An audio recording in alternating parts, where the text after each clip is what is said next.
Residence degli Ulivi, l'incanto della natura per chi vive in città.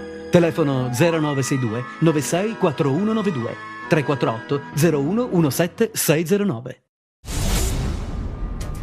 4 persone, tutte residenti nella frazione Scaliti del comune di Filandari, sono state fermate dai carabinieri per la strage compiuta ieri in una masseria nel Vibonese. Le vittime sono Domenico Fontana, 61 anni, ed i suoi 4 figli, Pasquale, 37, Pietro, 36, Emilio, 32 e Giovanni, 19. Tra i fermati c'è Ercole Vangeli, 42 anni, l'uomo che si era costituito ieri ai militari confessando di essere il responsabile della strage, un fratello, un nipote e il genero. Confermato che la strage non sarebbe legata ad una vendetta di 'ndrangheta, ma ha avuto come movente dissidi sulla proprietà di terreni.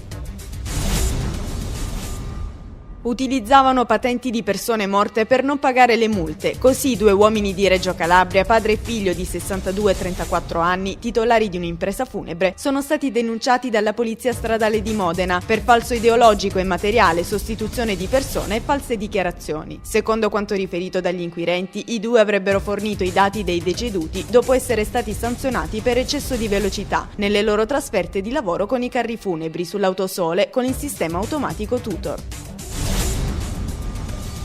Blitz dei carabinieri nelle aziende di produzione e vendita di prodotti dolciari nel bel pieno del periodo natalizio. I NAS di Cosenza in Calabria hanno sottoposto a sequestro circa 18 tonnellate di farina, oltre a 11 tonnellate circa di altri alimenti, detenute all'interno di un deposito interessato da gravi carenze igienico-sanitarie, immediatamente chiuso dalla competente autorità sanitaria. Si è conclusa per mancanza di numero legale la seduta del Consiglio Comunale di ieri a Reggio Calabria. Prima del conteggio delle presenze richiesto dal consigliere Rocco Albanese, l'Aula ha approvato il primo punto previsto all'ordine del giorno dei lavori, una ratifica di variazione di bilancio, argomento su quale si sono succeduti diversi interventi. Poi ha preso la parola Bruno Ferraro, la cui articolata relazione è stata seguita dall'intervento del dirigente del settore finanze, Carmelo Nucera, il quale ha risposto ad alcuni quesiti riguardo alla tematica posta in discussione.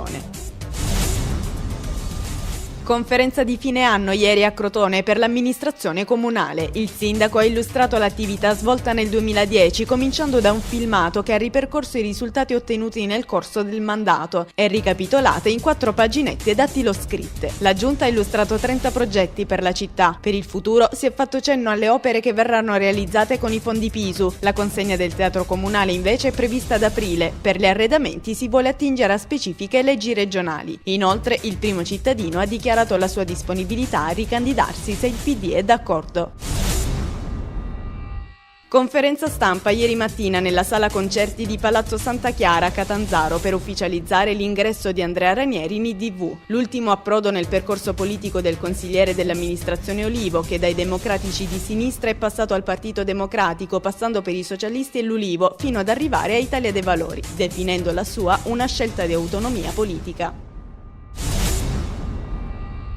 È stato presentato ieri nel Palazzo della Provincia di Reggio Calabria il libro O mia bella Madundrina, scritto a 4 mani da Felice Manti e Antonio Monteleone. Un viaggio da nord a sud attraverso il quale si raccontano gli anni della seconda mafia a Reggio e la ricca Lombardia di oggi, con particolari inediti di un'organizzazione tentacolare che fa affari con chiunque detiene il potere. Un quadro allarmante di una città che ha visto 600 morti e un'altra in cui governano le logiche affaristiche.